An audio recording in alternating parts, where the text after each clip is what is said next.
Reformation Day.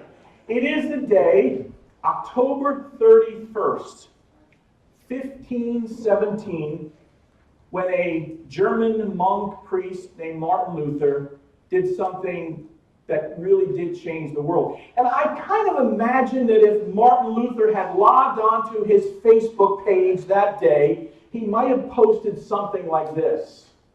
I nailed it. That is my 95 Theses. I hope to bring about some changes in my church. That monk, priest, was trying to say something was wrong with the church he saw around him. He had no intention of starting a new church. He simply wanted to reform. What he saw was the excesses of his day, and he was trying to bring attention and say something is wrong. Let's go back to the Bible. Let's see what God has to say. Martin Luther was a man who was troubled. He was troubled by a guilty conscience, and he was wrestling with how does a person get right with God.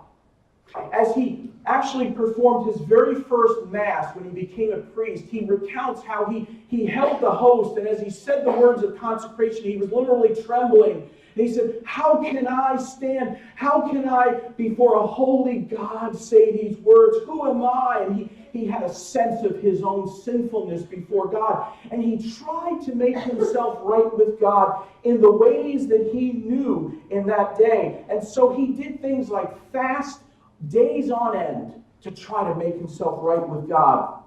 He would even sleep in an unheated cell in the dead of winter. He wore shirts woven of human hair so that the irritation, somehow he could suffer for his sins. Luther also undertook a pilgrimage to Rome to ascend those holy staircases, the staircases that supposedly were transported from Jerusalem to Rome, where Jesus would have walked. And on every single step, as he crawled on it, he prayed the Our Father to somehow atone for his sins. But everything he did didn't make him feel right with God. He said one time, if ever a monk achieved heaven by sheer monkery, it was I. Monkery. Sheer monkery. In other words, he tried to do everything he could by human effort, by religious observance, to make himself right with God. But nothing seemed to make him feel that he had peace with God. And so he began to study the Scripture. The superiors in his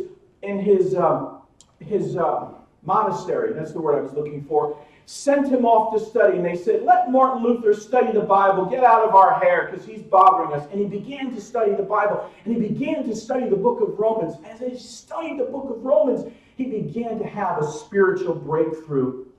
He kept studying the book of Romans. And as he read Romans chapter 4, as Paul declares about the life of Abraham, a breakthrough happened in his life. He read that portion of Romans chapter 4, verse 5, where Paul says, the man who does not work, but trusts God who justifies the wicked, his faith is credited as righteousness. And he began to say, wow, you mean righteousness is not something I attain by my effort, but it's something God gives me? He began to understand for the first time that the righteousness, right standing with God, could come as a gift to be received through faith. And as the 1953 movie of Martin Luther's life depicts, he explained to his superior the breakthrough that he began to understand and experience this way.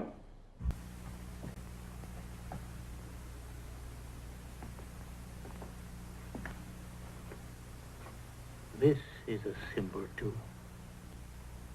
But is it God's supreme gift of his only Son we adore? Or is it the splinters of the wood, the rust of the nails that we worship? The crucifix makes the agony of Christ more vivid for the simple Christian. The little peasant with his prayer to St. Christopher for safe journey. The poor widow with her tiny Madonna. The soldier going into battle with his rosary. Yes, even the Duke with his noble gifts to Christ's church. Would you take all these away?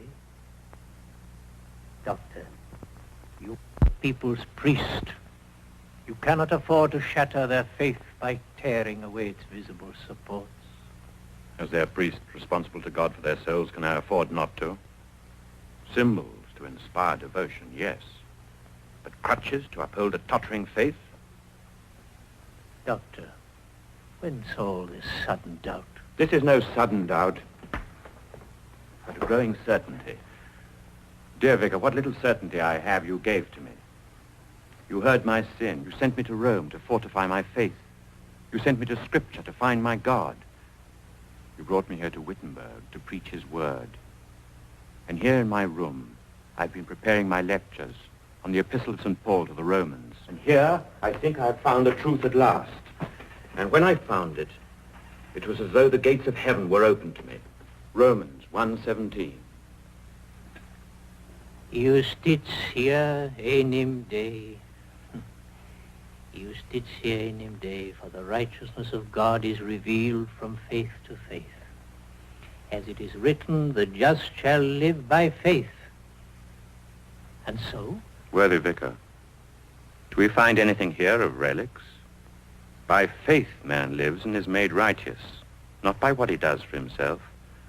Be it adoration of relics, singing of masses, pilgrimages to Rome, purchase of pardon for his sins, but by faith in what God has done for him already through his Son. Dr. Martin, if you leave the Christian to live only by faith, if you sweep away all good works, all these glorious things you dismiss as mere crutches, what will you put in their place? Christ. Man only needs Jesus Christ.